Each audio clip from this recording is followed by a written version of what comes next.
जय हिंद फ्रेंड्स, मेरा नाम अजीत सिंह है और ये मेरा यूट्यूब चैनल है दद्दा की खरी खरी। पिछले 3 दिनों से लगातार ट्रैवल कर रहा था।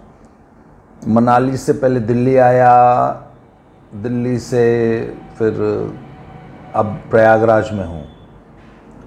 तो ट्रैवलिंग में कुछ टाइम नहीं मिला, कुछ मूड नहीं बना, कुछ दिल्ली में बहुत ज़्यादा बारिश हो रही थी, भयंकर किस्म की, तो थोड़ा सा टाइम नहीं मिला। तो कई फ्रेंड्स ने जो है हालचाल पूछा कि भैया ठीक ठाक तो हो, 2 दिन से कोई वीडियो नहीं आई। तो इस बीच जो है कुछ क्लब हाउस जो है वो जो नया ट्रेंड चल रहा है सब आजकल सोशल मीडिया पे, उस पर 2-3 परिचर्चाएँ लगातार की हमने रात को 9-10 बजे। तो वीडियो बनाने का मूड नहीं हुआ, तो आज हमको लगा यार 2-3 दिन हो गए तो एक वीडियो तो डाल ही दी जाए। हालांकि अभी भी मैं इलाहाबाद में हूँ और बड़ा बिजी शेड्यूल है यहाँ पे। तो पिछले दिनों में ना वो लवप्रीत सिंह लाडी आत्महत्या केस पे 2-3 मैंने वीडियो जब बनाई थी, तो उस पर एक मित्र ने कमेंट किया कि हम लोग यहाँ, पंजाबी है वो, तो हम लोग यहाँ कनाडा में हैं और यहाँ बहुत ज़्यादा प्रॉस्पेरिटी है और यहाँ मैंने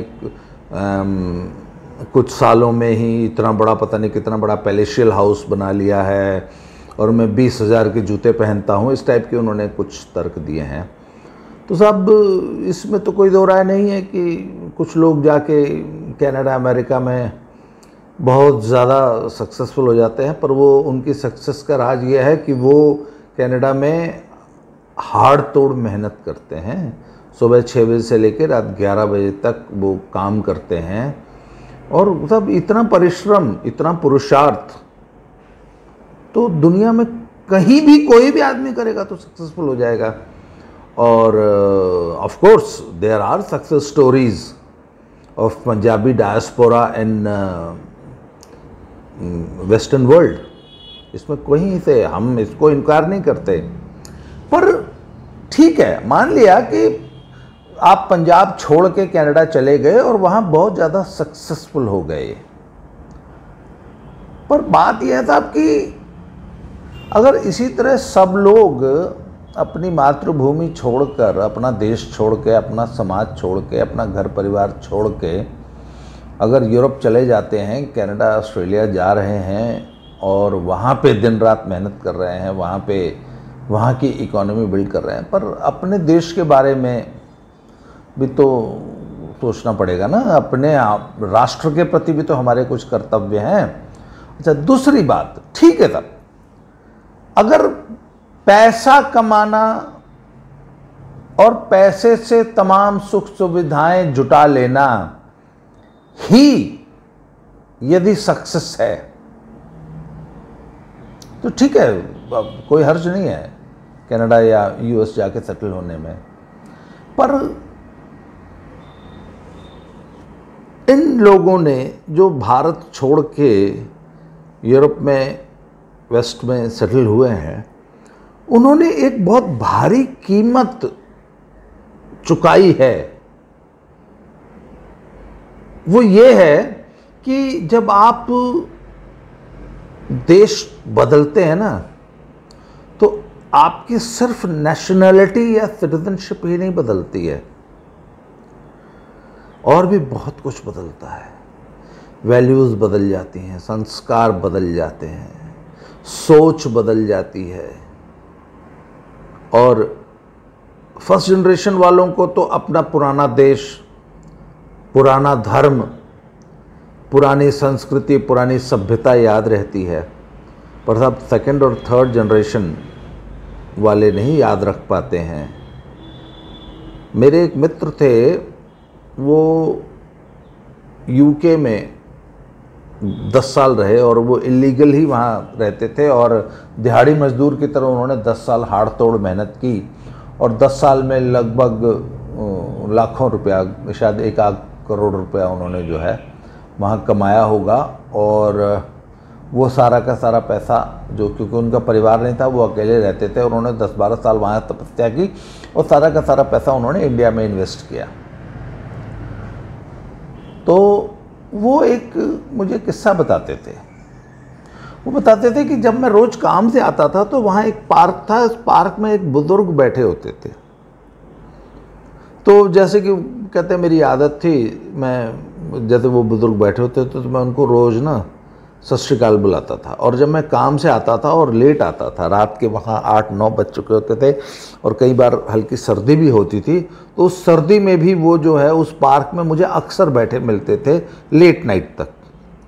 तो एक दिन मुझे कौतूहल हुआ, तो एक दिन छुट्टी थी तो वो मुझे दिख गए उसी पार्क में बैठे हुए दिन में। तो मैंने उनसे ऐसे ही पूछ लिया कि पापा जी आप यहाँ, काफ़ी बुज़ुर्ग थे, लगभग 80 साल उनकी उम्र थी।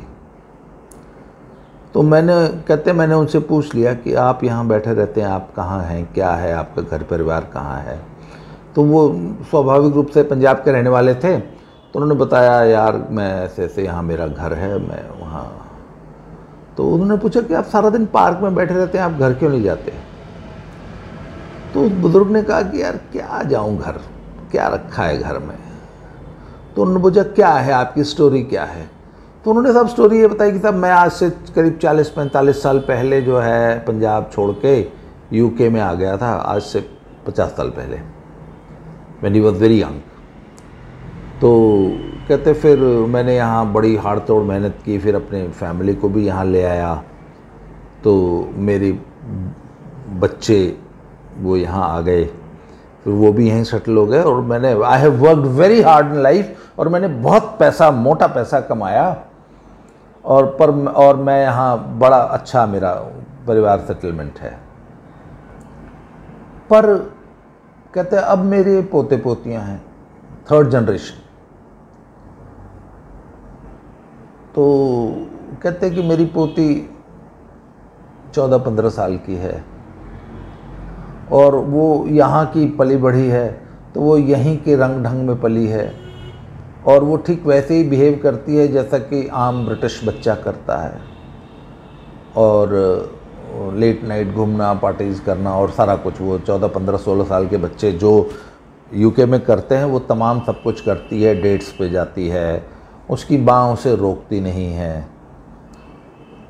कहते उसका भाई भी वैसे ही, उनके शब्दों में, उन बुज़ुर्ग के शब्दों में, कि वही सारी आवारागर्दियाँ करता है जो बेटी करती है। और जब मैं उनको रोकता हूँ तो एक दिन मैंने उनको रोकने की कोशिश की, उनको संस्कार देने की कोशिश की, तो उन्होंने, उस लड़के ने बोला कि यू बिलोंग टू ग्रेव, कि बुड्ढे तू मर क्यों नहीं जाता। तो कहता है यार ऐसे माहौल में मैं क्या घर जाऊँ, वहाँ पे पूरी तरह अंग्रेजियत का माहौल है, अंग्रेजी संस्कार हैं, और निश्चित रूप से जो भारतीय संस्कार लेके व्यक्ति वहाँ गया है। तो तब उन्होंने बताया कि बच्चे जो है वो, जिसे हम लोग आवारागर्दी कहते हैं, वो तमाम आवारागर्दियाँ वहाँ करते हैं। 15 साल की हमारी जो पोती है वो प्रेग्नेंट हो गई, तो वो सब तमाम दुनिया भर की जो कॉम्प्लिकेशंस होती हैं। सब बात यह है कि उस बुज़ुर्ग की लाइफ को अगर आप एनालाइज करें ना, उस पर विचार करें, तो ठीक है पैसा बहुत कमा लिया, बच्चे ब्रिटिश सिटीजन हैं, नाती पोते, पर उसके बाद पैसा कमा लिया पर खोया क्या। आज बच्चे इंडिया आना नहीं चाहते, उनके जो 3rd जनरेशन है, जब वहाँ के जो बुज़ुर्ग लोग कहते हैं ना कि जब वो हिंदुस्तान को बड़ी शिद्दत से याद करते हैं, अपने पंजाब को, कि वो हमारा देश है, वो साडा मुल्क है, वो साडी मातृभूमि है, तो वहाँ के बच्चे पता है क्या जवाब देते हैं कि नो दैट्स योर। वो जब बुज़ुर्ग कहते हैं ना कि चलो हम पंजाब चलते हैं, घूम के आते हैं, या ऐसे ही let's go for a visit, तो वहाँ के बच्चे जवाब देते हैं कि नो इट्स योर कंट्री, वो तुम्हारा देश है, मेरा नहीं है, आई एम ब्रिटिश। सब ये जितने लोग आज कनाडा अमेरिका सेटल हो रहे हैं ना, फिर इनसे हिसाब किताब करेंगे 3rd जनरेशन में कि साहब ठीक है 20,000 के जूते पहन लिए, बहुत बड़ा घर बना लिया, तीसरी पीढ़ी कहाँ है, वो अभी भी सिख है क्या, वो अभी हिंदू है क्या, उनके अंदर अपने ओरिजिनल देश, अपनी ओरिजिनल धर्म अपने ओरिजिनल सभ्यता, संस्कृति, विचार, व्यवहार उनके अंदर थोड़ा बहुत बचा है क्या? इसका हिसाब कौन करेगा साहब? ठीक है, 20,000 के जूते पहन के और बहुत बड़े उस घर में जिसमें स्विमिंग पूल होगा, शायद बहुत बड़ा लॉन होगा, पार्क होगा, 5-7 गाड़ियाँ खड़ी होंगी, सर उस घर में बैठ के कहीं वो घर काटने को तो नहीं दौड़ेगा आज से 10-20 साल बाद? कहीं आपको भी पार्क में बैठ के ये तो नहीं सोचना पड़ेगा कि पैसा कमा लिया पर हासिल क्या किया? ज़िंदगी में इतने संघर्ष के बाद हासिल क्या किया? तो सब फर्स्ट जनरेशन को तो ये फर्स्ट जनरेशन के दिमाग में तो ये सवाल आते ही हैं, और थर्ड जनरेशन कहती है कि नहीं नहीं ये फालतू की बातें हैं। That is your country. I am British या I am Canadian, I am American. तो सब ये प्रॉस्पेरिटी की कीमत बहुत बड़ी चुकानी पड़ती है इसी फर्स्ट जनरेशन को। थर्ड जनरेशन को फ़र्क नहीं पड़ता।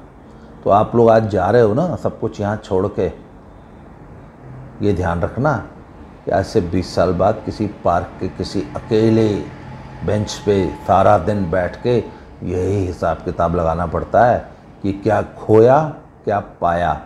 और सर इन चीज़ों को आप इतनी आसानी से इग्नोर नहीं कर सकते सर। आपकी अंतरात्मा जब कचोटती है ना, और जब आप अपने से खुद से बात करते हैं, तो सर ये सवाल बड़े मुश्किल होते हैं।